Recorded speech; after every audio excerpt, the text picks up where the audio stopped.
Kimberly, a 10-year-old black girl, sat small and scared at the defendant's table, her wide eyes scanning the room, struggling to comprehend what was happening. She had been accused of an unspeakable crime, murdering Emily's 5-year-old son. The weight of the accusation pressed down on her fragile shoulders, though she had done nothing wrong. Yet, here she was, facing a courtroom eager to see her punished. On the bench sat Judge Wilson, a stern and cold-faced white man known for his racist leanings. His bias was clear from the moment the trial began. He had disregarded the facts of the case, ignoring all evidence that pointed to the accident being just that, an accident. Instead, he had painted Kimberly as a cold-blooded killer, completely dismissing her youth and innocence. The courtroom felt rigged from the start. Across the room, Emily, the grieving mother, sat stiffly with her chin high. She was filled with anger, but beneath that anger was something darker: resentment toward Kimberly, a child she had adopted but never truly wanted. In her eyes, Kimberly wasn't just guilty of her son's death. She represented everything Emily couldn't control. She was determined to see Kimberly pay, no matter the cost. The judge cleared his throat, his gavel heavy in his hand. He looked down at Kimberly, a child, as though she were a monster. The legal guidelines were clear. Someone Kimberly's age should never be facing adult charges. But Judge Wilson didn't care. His eyes were fixed on punishing her. But what the judge and Emily didn't realize was that their lives were about to be turned upside down. What they were about to discover about Kimberly's biological father would leave them in shock, because they never saw it coming. The truth that had been hidden in the shadows would soon rise to the surface, and when it did, nothing would ever be the same again. But before we dive into the shocking events that follow, what do you think happens next? Share your thoughts in the comments, and don't forget to subscribe for more powerful stories like this one. Now back to the story. You see, before the courtroom and the tragic events that followed, Kimberly's life was one of quiet sadness and uncertainty. She had been living in an orphanage for months after her biological mother, Evelyn, was forced to give her up.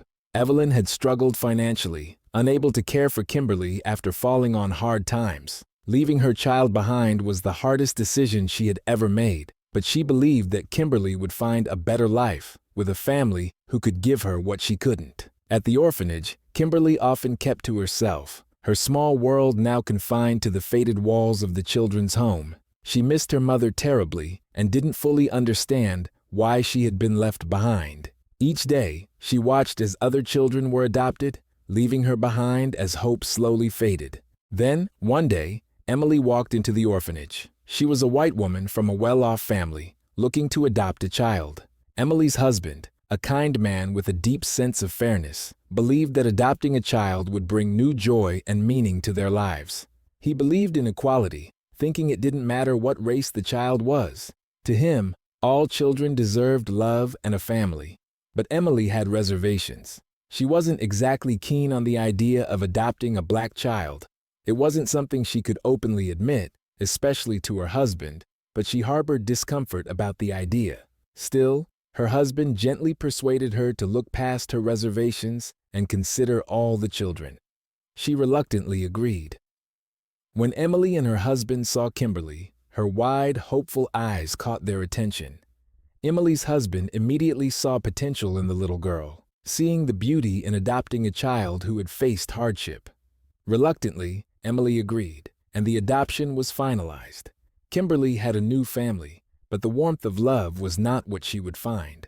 For Kimberly, the adjustment was difficult. She was still processing the loss of her biological family, and now she had been thrust into a new world with strangers who didn't fully understand her. Emily struggled to bond with her new daughter, often treating her with cold distance, though she masked it around her husband. Kimberly, sensitive to Emily's discomfort, did her best to fit in and make the best of her new life. But deep down, she knew she was not truly wanted. For the first week, everything seemed relatively calm. Kimberly tried her best to follow the rules, be helpful around the house, and stay out of trouble. Emily, though uncomfortable, put on a good front for her husband's sake, attempting to blend into this new family dynamic. But the underlying tension was always there.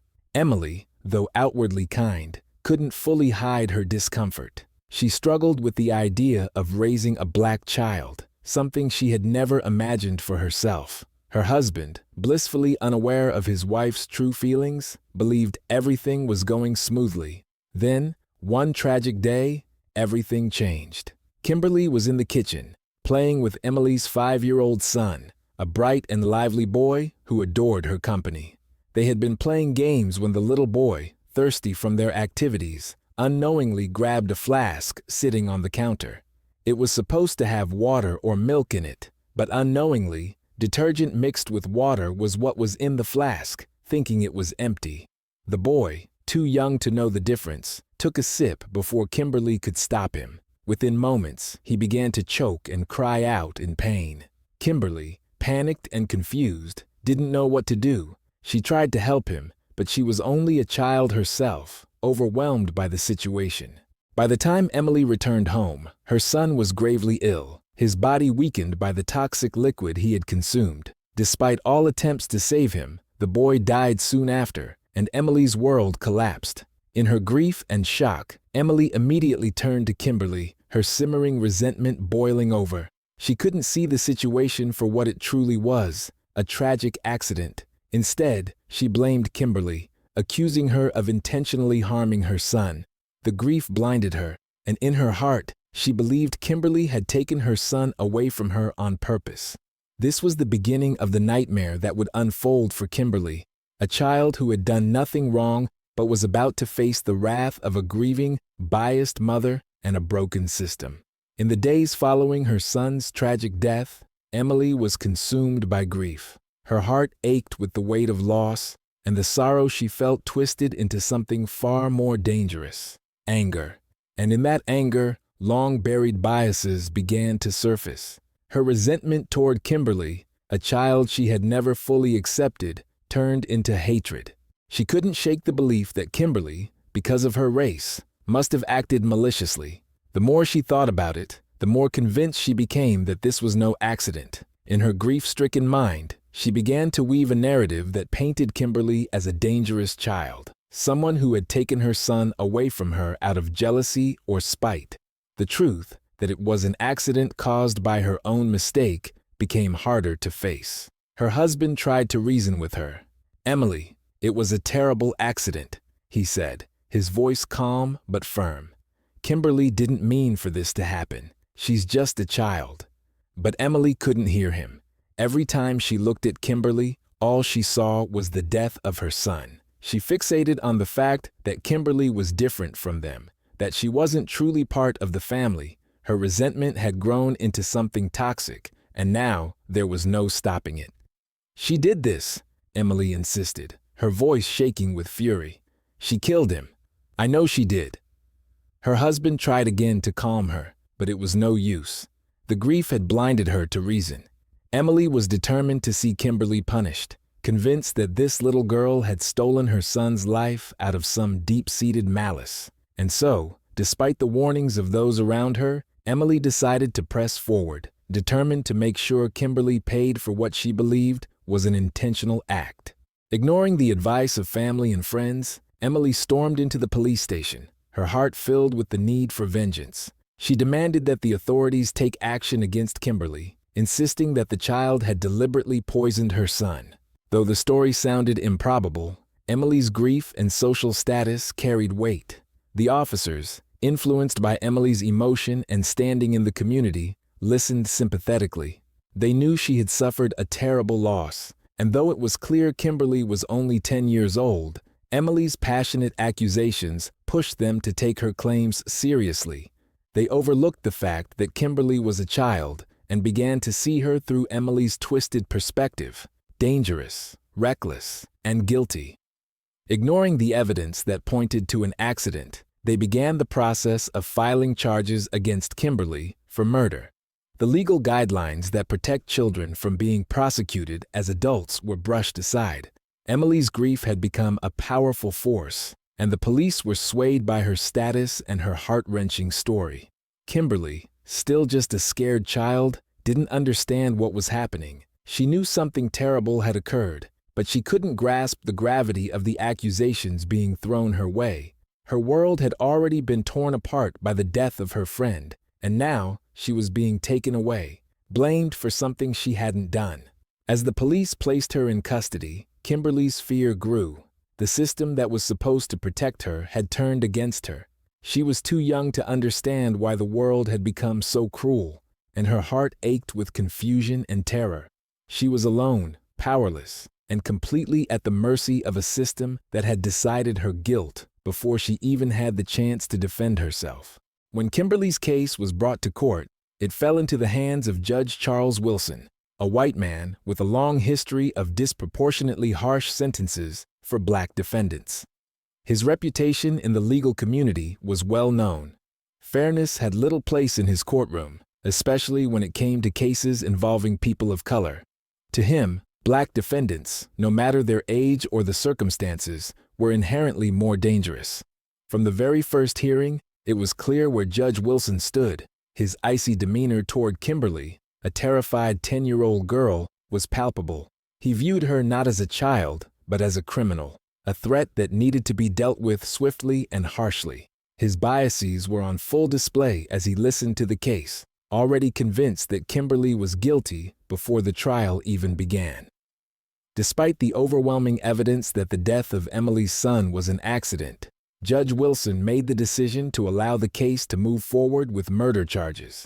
Ignoring the legal guidelines that dictated children Kimberly's age should be handled in juvenile court or treated with leniency, he pursued a far more severe path. It was clear that race played a role in his judgment.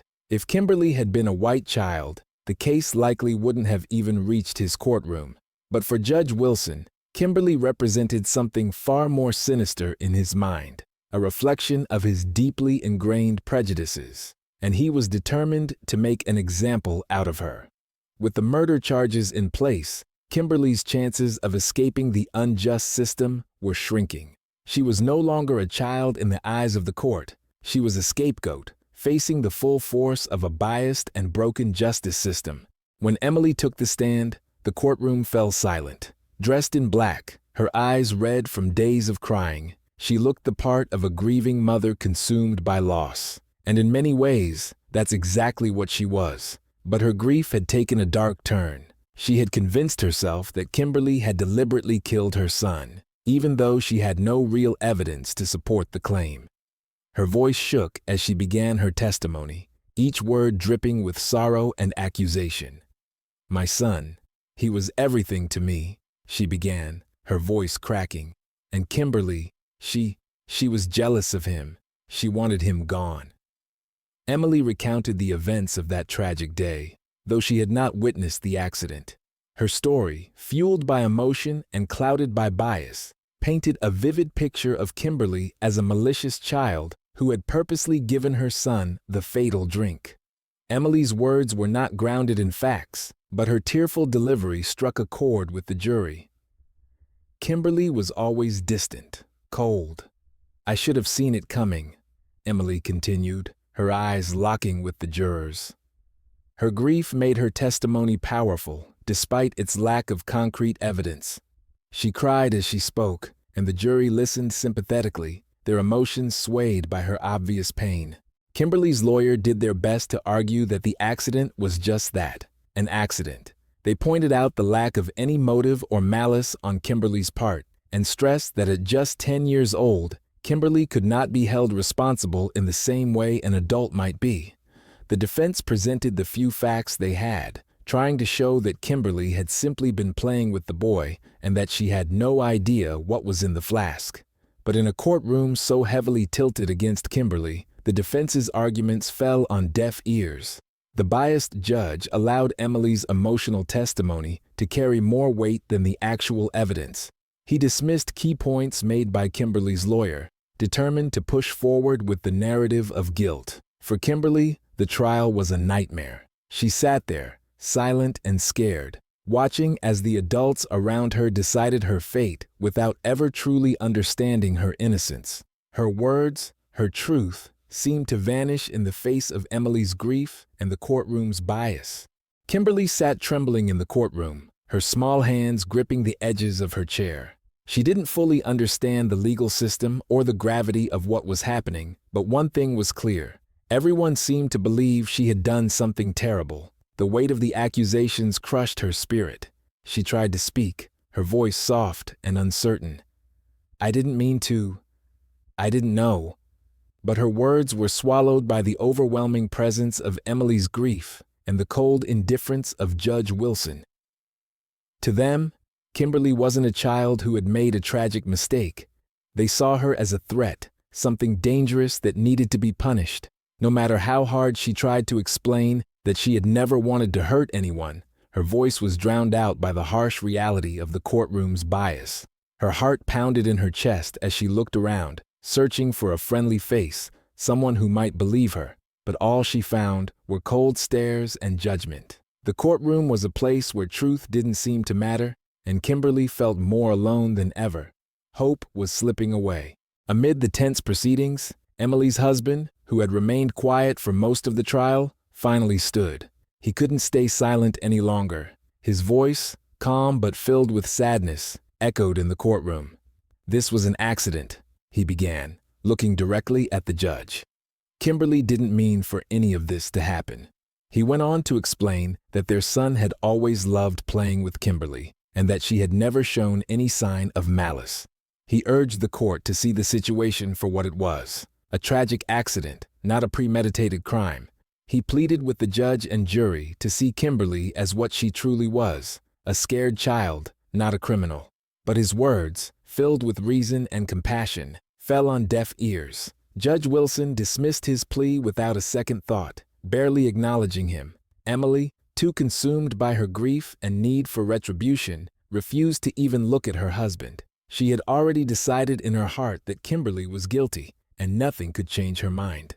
Despite the weak evidence and Emily's husband's attempts to shine light on the truth, the courtroom moved forward with a sense of inevitability. Judge Wilson wasn't interested in justice. He was focused on making an example of Kimberly. Ignoring the guidelines that called for leniency and juvenile detention in cases involving children so young, he reached his verdict. Kimberly Evans, I find you guilty of murder, the judge declared coldly. The words hung in the air, heavy and final. The courtroom was stunned into silence. But as the reality of the conviction set in, Emily felt a wave of vindication wash over her. In her mind, justice had been served. She believed that her son's death had been avenged, even if the price was the unjust conviction of an innocent child. Kimberly, meanwhile, sat frozen in her seat, unable to fully grasp what had just happened. Her heart raced as the judge pronounced her sentence. She was no longer a little girl in the eyes of the law. She was being treated like an adult, forced to carry the weight of a crime she didn't commit. As the gavel fell, sealing Kimberly's fate, the courtroom was ready to move on. The guards began to escort Kimberly out, her small frame disappearing into the shadows of the room. But just as she was being led away, the heavy doors of the courtroom swung open. In walked a tall, imposing figure, Thomas, a high-ranking Army general freshly returned from overseas deployment. His uniform was crisp, his expression serious. He had been away serving his country, but now something else had drawn him here. As he glanced around the courtroom, his eyes fell on Kimberly, and a strange sense of familiarity washed over him. He couldn't shake the feeling that he knew this child. The connection was instant and overwhelming. "What is happening here?" Thomas asked, his deep voice commanding attention. He directed his question at Judge Wilson, who seemed momentarily taken aback by the presence of such a powerful man. The judge explained the conviction briefly, dismissing it as just another case of a child gone wrong. But Thomas, ever the man of discipline and fairness, grew suspicious. He knew there had to be more to the story, and as he looked closer at Kimberly, the wheels in his mind began to turn. Could this young girl be more than just a stranger? Determined to get to the bottom of this, Thomas took a closer look at Kimberly. The way she carried herself, her eyes, and most of all, her name, it all seemed to align with something buried deep in his past. The moment he heard her name, Kimberly Evans, something clicked. Suddenly, memories from years ago flooded back. Thomas had left his pregnant wife, Evelyn, behind when he was deployed to Afghanistan. He had every intention of returning, but during his time overseas, they had lost contact. Letters stopped arriving, and when he came back from his tour of duty, he couldn't find her. It was as if she had vanished, and with her, the unborn child he had never met. Thomas's heart raced as he pieced it together. Could this be his daughter? The daughter he had never known? He remembered hearing whispers that Evelyn, unable to care for the child on her own, had given the baby up for adoption. It was a heart-wrenching decision, made out of desperation. Now, standing in this courtroom, Thomas realized that Kimberly, the child being wrongfully convicted, could be his long-lost daughter. The weight of the revelation hit Thomas like a freight train. Without hesitation, he stormed toward the bench, his voice booming through the courtroom. "This is a mistake. This girl, Kimberly, she is my daughter." His words left the room in stunned silence. The judge, momentarily speechless, fumbled for an explanation. Emily turned pale, her gaze shifting from Thomas to Kimberly, trying to make sense of the situation. "How could you convict a child, my child, without solid evidence?" Thomas demanded, his eyes locked onto Judge Wilson. "Where is the proof? Why was this case not investigated properly?" The judge, suddenly feeling the pressure of Thomas's influence and the mounting tension in the room, struggled to defend his actions. He stammered, trying to explain the conviction, but his words lacked conviction themselves. It became clear that the case had been rushed, and racial bias had played a role. Thomas, not one to back down, declared that this case must be reopened immediately. "I will not allow my daughter to be condemned without justice. This case will be investigated thoroughly, and I won't rest until the truth comes out." With the power of a man who had seen war and commanded soldiers, Thomas was ready to fight for Kimberly, his daughter. With Thomas's firm demand for justice, the court had no choice but to launch a thorough investigation into the events that led to the tragic death of Emily's son.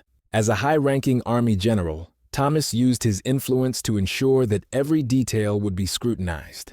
The investigation began with a new urgency, and no stone was left unturned. As investigators dug deeper into the case, Emily began to feel the walls closing in around her. Questions started to arise, questions she had hoped would never be asked. For so long, she had been able to control the narrative, but now, under the weight of Thomas's relentless pursuit of the truth, her story was beginning to crack. People started to question Emily's version of events. Could it really have been Kimberly's fault? Or was there more to the story than anyone realized? The pressure mounted as evidence that had been ignored in the initial trial was revisited, and it became clear that something wasn't adding up. Thomas remained steadfast, his military precision guiding the investigation. He refused to let Kimberly be blamed for something she didn't do, and as the truth began to surface, the tide of the case began to turn. One of the first breakthroughs came from the autopsy conducted on Emily's son. The medical examiner discovered startling details that had been overlooked during the initial investigation. The boy had ingested a toxic substance, detergent, but further analysis revealed something even more critical. The detergent had been poured into the flask by Emily herself, not Kimberly. It became clear that Emily, in her grief and rush to place blame, had made a tragic mistake. She had accidentally poured the detergent into the flask, believing it was milk. Kimberly had innocently handed the flask to the boy, unaware of its dangerous contents. The autopsy confirmed that the death was not the result of any malice or intention on Kimberly's part. It was a tragic accident, one caused by Emily's own error. Faced with these findings, Emily struggled to accept the truth. Even as the evidence mounted, she remained in denial, clinging to the belief that Kimberly was responsible. But deep down, the reality of her own role in the tragedy began to eat away at her. As the investigation continued, more evidence emerged that further exonerated Kimberly. CCTV footage from the day of the incident was recovered, showing the moments leading up to the boy's tragic death. The footage captured Kimberly playing innocently with Emily's son, their laughter filling the kitchen as they moved about. But then, the crucial moment came into focus. The camera recorded Emily herself pouring liquid from a detergent bottle into the flask, mistaking it for something harmless. Moments later, Kimberly, unaware of what had just happened, handed the flask to the boy, thinking it was milk or water. The footage was undeniable. Kimberly had no idea what was in the flask, and the death had been an accident caused by Emily's own mistake. The truth was now inescapable. The judge, the jury, and even Emily herself had to confront the reality of what had happened. With the CCTV footage and the autopsy results, the case against Kimberly crumbled. The evidence proved beyond a doubt that she had been wrongfully accused, and the tragic death of Emily's son had been the result of an unfortunate accident, one that Emily could no longer deny. As the overwhelming evidence mounted against her, Emily stood in the courtroom, a shell of the woman she had once been. The truth had come crashing down. Her negligence had caused her son's tragic death. The grief she had weaponized against Kimberly now turned inward, and she could no longer hide from her own role in the disaster. Her heart, once filled with righteous anger, was now flooded with guilt and unbearable sorrow. The courtroom was silent as Emily's knees buckled. She collapsed into her seat, her hands trembling. Tears streamed down her face as the weight of her mistakes crushed her. All the pain she had directed at Kimberly, the child she had wrongly blamed, was now redirected toward herself. How could she reconcile her actions? How could she live with the fact that she had almost destroyed an innocent child's life in her search for someone to blame? But as Emily crumbled under the weight of her guilt, Thomas remained resolute. His focus was clear. He had to clear Kimberly's name and hold those responsible accountable. He looked toward the judge, knowing there was more to address before justice could truly be served. Thomas turned his attention to Judge Wilson, his voice unwavering as he demanded answers. How could you convict a child without solid evidence and push forward with such a baseless conviction? The courtroom held its breath as the judge, who had been so certain of Kimberly's guilt, now found himself exposed. Judge Wilson, who had spent years ruling with racial bias, stumbled over his words, trying to justify his decision. He claimed he had acted on the information available at the time, but his excuses rang hollow in the face of the overwhelming evidence that had surfaced. It was becoming painfully clear to everyone in the room that this was more than a simple mistake. This was the result of deep-seated prejudice that had influenced his judgment. As Thomas pushed harder, the judge's racial bias became evident to all. His history of disproportionately harsh sentences for black defendants could no longer be ignored. Thomas, using his military authority and connections, called for the judge's immediate removal from the case. An investigation into his conduct was ordered, and the judge's career, built on injustice, was about to come crashing down. The reckoning was long overdue. The investigation moved swiftly, and the charges against Kimberly were finally dropped. As the court officially cleared her of all wrongdoing, the truth was brought to light for all to see.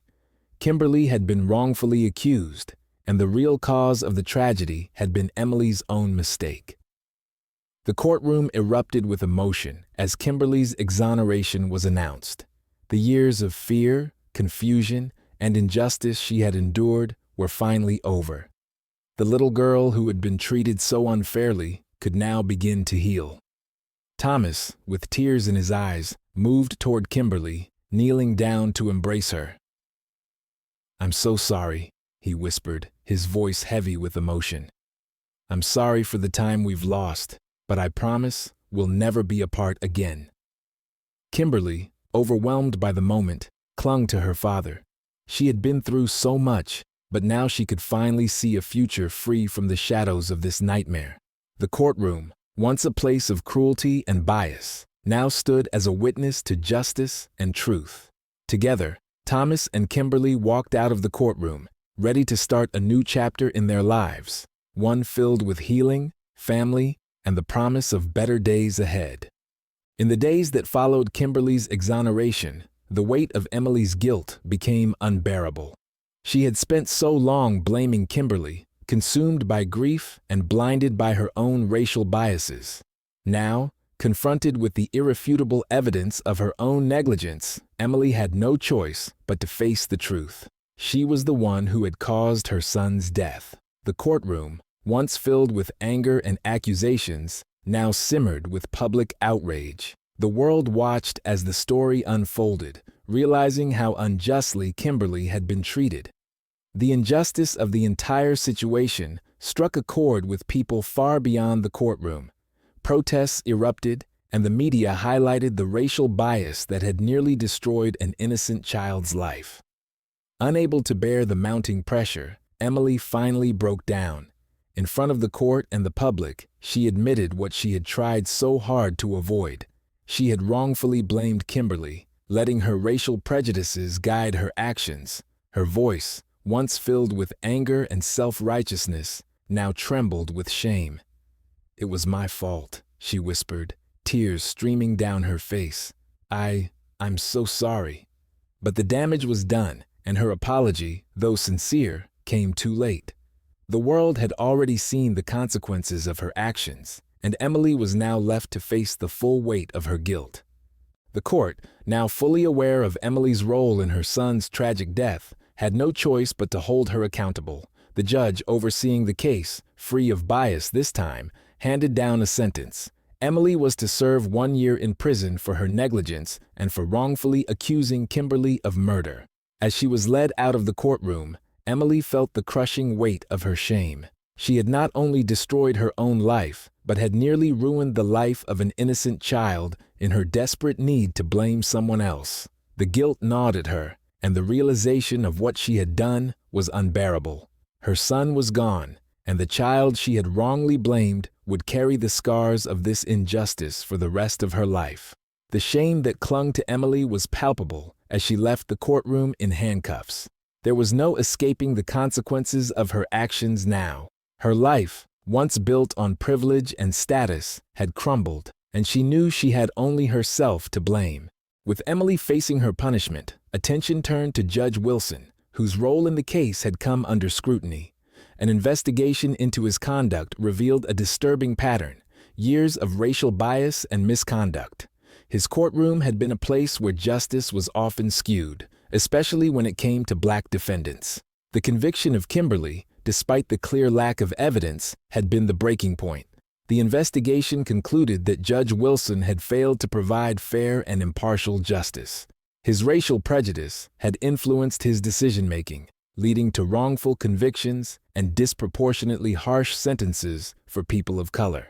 The court had no choice but to strip him of his license to practice law. Judge Wilson's career came to an unceremonious end, his reputation forever tarnished by the scandal. The case became a symbol of how deeply racial prejudice could infiltrate the justice system, and his downfall sent a powerful message. Those who abused their power and let bias guide their actions would no longer be tolerated. The story of Kimberly's wrongful conviction and Judge Wilson's downfall became a rallying cry for justice reform, sparking conversations across the country about the need for fairness and equality in the legal system. After the storm of the trial had passed, Thomas finally took Kimberly home. As they walked out of the courtroom together, Kimberly's small hand clutched in his. Thomas made her a promise. He would rebuild the family they had lost, piece by piece. They had been separated for years, and the journey back to normalcy would not be easy. But Thomas was determined to give Kimberly the life she deserved. The road ahead was uncertain, but for the first time, Kimberly felt a glimmer of hope. She had been through so much, wrongfully convicted, cast aside by those who should have protected her, and now she was free, finally able to see a future filled with possibilities. Thomas's strength and unwavering dedication gave her comfort, and although she still carried the scars of her ordeal, she knew she wouldn't have to face the world alone anymore. As they settled into their new lives, Thomas began the search for Evelyn, Kimberly's mother. He knew that reuniting their family was the missing piece Kimberly needed to fully heal, and he vowed to find Evelyn, no matter how long it took. Driven by his love for Kimberly and a desire to make their family whole again, Thomas dove headfirst into the search for Evelyn. He scoured old records, reached out to people who had known her, and left no stone unturned in his quest to track her down. He needed to find her, not just for Kimberly's sake, but to offer Evelyn the chance to reunite with the daughter she had lost. Meanwhile, Kimberly began to heal. With Thomas by her side, she slowly processed the trauma of her wrongful conviction. Her days were filled with moments of reflection, but they were also filled with love and support, things she had been missing for so long. Bit by bit, the shadows of her past began to lift. For Kimberly, having her father back was a gift she had never expected. She felt safer, more grounded, and though the pain of what had happened to her would take time to fade, the presence of family gave her the strength to face her future with newfound hope. After months of searching, Thomas finally received a lead that brought him to a small town several states away. When he arrived at the modest home, his heart pounded with anticipation. The woman who opened the door was older, her face lined with the years of struggle she had endured, but there was no mistaking who she was. It was Evelyn, the woman he had loved all those years ago. The shock was mutual. Evelyn, who had long since given up hope of ever seeing Kimberly again, was overwhelmed by the news. When Thomas explained that Kimberly had been found, cleared of all charges, and was now living with him, her eyes filled with tears. She had never stopped thinking about the daughter she had lost, and now, the chance to reunite with her was within reach. The reunion was emotional and bittersweet. Evelyn had never wanted to give up Kimberly, but life had forced her hand. Now, with Thomas back and the truth finally out, she had the opportunity to reconnect with the family she thought was gone forever. After years of pain, separation, and loss, Thomas, Kimberly, and Evelyn were finally reunited. The moment they came together as a family was filled with emotion, tears of joy, relief, and the bittersweet recognition of the time they had lost. Despite all the hardship, they were finally whole. As they sat together for the first time in years, they made a silent vow to protect Kimberly, to give her the life she had been denied for so long, and to make up for the years they had lost. With each passing day, their bond grew stronger, and they began to heal the deep emotional wounds they had all carried. Together, they started the journey toward a brighter future, one filled with love, care, and a renewed sense of family. Kimberly began to adjust to her new life with her biological parents. After years of feeling abandoned and fighting against a system that had failed her, she was finally in a place where she could begin to heal. Slowly but surely, the scars from her wrongful conviction and the trauma of being falsely accused started to fade, though the memories would always remain. Thomas made sure that Kimberly received all the support she needed to move forward. Counseling, therapy, and time spent with loved ones helped her rebuild the sense of self that had been shattered. Surrounded by her parents, she began to flourish, discovering a world of possibilities and a future she could never have imagined while trapped in her previous nightmare. For Kimberly, life no longer felt like a battle. She was finally free to be a child again. The experience with Kimberly's case ignited a fire in Thomas. He couldn't stand by, knowing that the system had failed his daughter so deeply, and he wasn't willing to let it happen to anyone else. Determined to prevent other children from enduring the same injustice, Thomas became an advocate for juvenile justice reform. He began speaking out publicly, sharing Kimberly's story with the world. It became a powerful example of how racial bias in the legal system could destroy innocent lives, especially the lives of children. His voice carried weight, and soon, he became a key figure in the fight to change laws that disproportionately affected children of color. Thomas's advocacy sparked national conversations about juvenile justice, racial bias, and the need for systemic reform. His work, inspired by his love for Kimberly, became a beacon of hope for families facing similar struggles. While Thomas and Kimberly moved forward, Emily was left behind, serving her sentence in prison. Alone with her thoughts, Emily had nothing but time to reflect on the choices that had led her to this point. She replayed the events over and over in her mind, the anger, the grief, the bitterness that had clouded her judgment. For the first time, Emily fully grasped the damage her racial biases had caused. She had allowed her prejudice to guide her actions, and in doing so, she had caused unimaginable pain to an innocent child. She knew she would never regain what she had lost: her son, her freedom, her place in the world. But most of all, she regretted the harm she had inflicted on Kimberly. Though she would carry the burden of her choices for the rest of her life, Emily finally understood the full weight of her actions.